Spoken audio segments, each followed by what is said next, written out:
I want to get. Okay, where is Mumsy? Point Mumsy, point Mumsy. You're red pala. Yeah. You're the red pala. Keep Mumsy. Yeah. The whole red. Yeah.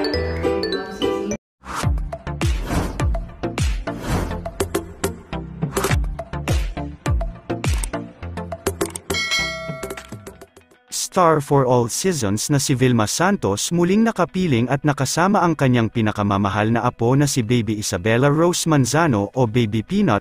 Mula sa official Instagram account ng batikang aktres na si Vilma Santos ay masaya nitong ibinahagi sa publiko ang isang maikling video clip ng muling pagbisita ni Baby Peanut sa kanilang munting tahanan. Sa video na naibahagi ay mapapanood natin kung gaano kasaya si Lola Vilma Santos na makasama at makitang muli ang kanyang apo na talaga nga namang sobrang cute at sobrang bibo.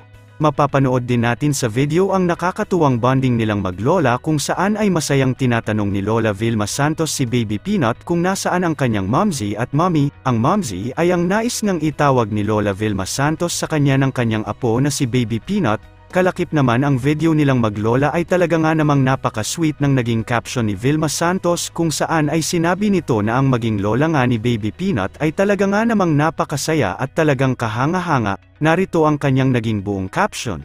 Being your momsy is the most wonderful role I've ever had, my adorable Peanut. Maikli pero matamis na caption nito. Samantala, narito panoorin natin ang nakakatuwang bonding ng maglola na si Vilma Santos at Baby Isabella Rose. This one I want to get. Okay, where is Mumsy?